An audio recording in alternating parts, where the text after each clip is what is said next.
Hi everyone, this is Diane with Sacred Light Integrations. In this video, I kind of want to bring together the last couple of videos when I started talking about the five element theory.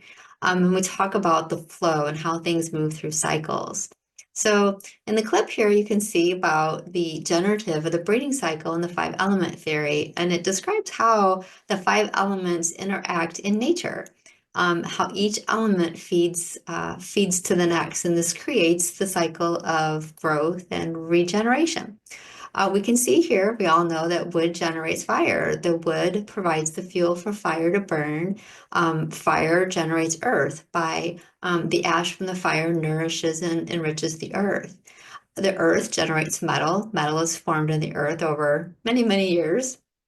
And the metal generates minerals, which seep into the flow of the waterways and underground water systems. And that water generates the wood by the water nourishing plants and trees, enabling the wood to grow. So we can see how everything in nature is simply a cycle. And looking at this other chart, then we can begin to see how that cycle can also be seen in our lives. We can see that the element of wood is corresponding with the element or the season of spring or morning time. And then the fire element, of course, is associated with summer or daytime. And then the earth is, of course, associated with Indian summer and afternoon time. The metal is associated with autumn or evening time, and then water is the one that is associated with winter and nighttime. Um, so although things are always in a cycle, and we can always see that from our day. I mean, we all live in this 3D reality where things flow from morning to day, afternoon, evening. But if you can begin to put this into action with perhaps something you're going through in your life, either starting a new business, starting a new job, starting a new endeavor, or maybe just starting something in your own life, a new goal you have. So we can associate that first step, the planting of the seeds, the idea. We can relate that to the morning.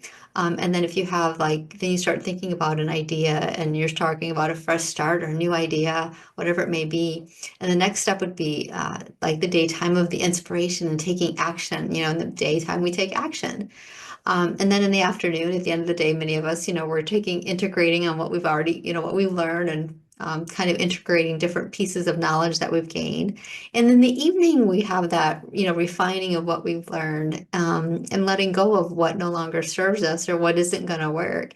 And the nighttime is time to rest and reflect back on what we've learned about the process. So that may be happening in a day, it may be happening in a month, it may be happening over the course of a year if it's a big project. But we can see that through this five element theory, everything does flow in cycles and patterns. Now you also see there's two columns on here about the meridians and how the meridians tie in with the elements and the seasons and the time of day or the part of the process that we're going through. So this is really big picture stuff and allows you to look at things from a different perspective. Many of us get stuck in something and we're like, oh, I think this is never going to change. I'm always going to be in this situation. Well, this is a fantastic way to step back and go, no, I know I'm just at a certain part of the process or this cycle. And then you can use this chart and look at where you may be in the cycle and then utilize this to help move yourself to the next step, to help move through whatever it is, or to encourage you onto that next step that may need to happen. So hopefully this gives you a different perspective on some things happening in your life, and just open your eyes to a different way to look at things. So have a great day, and until I see you again, namaste.